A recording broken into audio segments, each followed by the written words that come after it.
So ഇന്ന് നമ്മൾ നോക്കാൻ പോകുന്നത് കംപ്രസ് എ സ്ട്രിങ് എന്നാണ്. സോ ഇതാണ് നമുക്ക് തന്നിട്ടുള്ള ഇൻപുട്ട് സ്ട്രിങ്. ഇതിൻ്റെ ഔട്ട്പുട്ട് എന്ന് പറയുന്നത് ഇങ്ങനെ വരും. അതിനെ കംപ്രസ് ചെയ്ത് ഇങ്ങനെ വരും.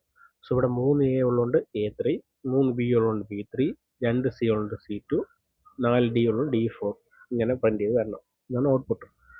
ഓക്കെ, സോ എങ്ങനെ ചെയ്യാം എന്ന് നമുക്ക് നോക്കാം. ഞാനിവിടെ ഫസ്റ്റ് റിസൾട്ട് ഈക്വൽ ടു എന്ന് പറഞ്ഞിട്ട്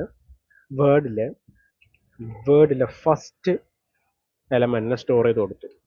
ഓക്കെ, എന്നിട്ട് ഞാനിവിടെ ഒരു ഫോർ ലൂപ്പ് പോകുന്നു. For i in range len of word length എടുത്തു. ഇനി ഞാൻ അടുത്ത condition if word of i അതായത് ഇവിടെ വരുന്ന ഐയുടെ വാല്യൂ ഈക്വൽ ടു റിസൾട്ടിലെ വാല്യൂ ഈക്വൽ ആണോ എന്ന് നോക്കണം. ആണ് എങ്കിൽ കൗണ്ട് കൂടണം. Count plus equal to 1. So ഇവിടെ നമുക്ക് കൗണ്ട് ഈക്വൽ ടു 0 എന്ന് കൊടുക്കാം. സോ വേർഡ് ഓഫ് ഐ റിസൾട്ടിൽ വാല്യൂ ഈക്വൽ ആണെങ്കിൽ കൗണ്ട് കൂടുക.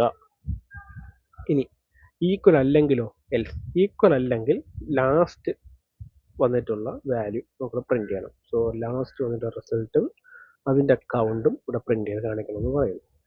ഓക്കെ, സോ ഈക്വൽ അല്ല, അതുകൊണ്ട് കൗണ്ട് ഇപ്പോഴും 1 തന്നെയാണ്. എന്നിട്ട് ഇപ്പോൾ ഫസ്റ്റ് ഐയിൽ എ വന്നു, ചെക്ക് ചെയ്തു, കണ്ടീഷൻ ട്രൂ ആയി. പിന്നെ എ വന്ന് ട്രൂ ആയി, പിന്നെ എ വന്ന് ട്രൂ ആയി, പിന്നെ വന്നപ്പോൾ ബി ആയപ്പോൾ കണ്ടീഷൻ തെറ്റി ഇവിടെ വന്നു. ഓക്കെ, സോ ഇവിടെ വന്നപ്പോൾ ഇപ്പോൾ ഇതിൽ കണ്ടീഷൻ എ തന്നെയാണ് റിസൾട്ടിൽ. സോ അത് മാറ്റി കൊടുക്കാൻ വേണ്ടിയിട്ട് ഞാനിവിടെ ബി ആക്കണം. So word of I equal അല്ലാത്തത് ഇവിടെ വരുമ്പോൾ റിസൾട്ടിൽ സ്റ്റോർ ആവുമെന്ന് പറഞ്ഞു കൊടുത്തു.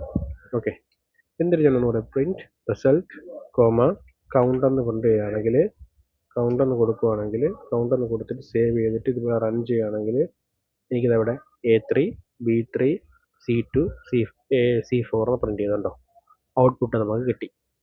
ഓക്കെ, ഞാനിവിടെ C കൂടെ ആഡ് ചെയ്യുവാണെങ്കിൽ റൺ ചെയ്ത് നോക്കാം, C3 ഉണ്ടോ. സോ ഇങ്ങനെയാണ് കംപ്രസ് എ സ്ട്രിങ് എന്ന് പറയുന്നത്.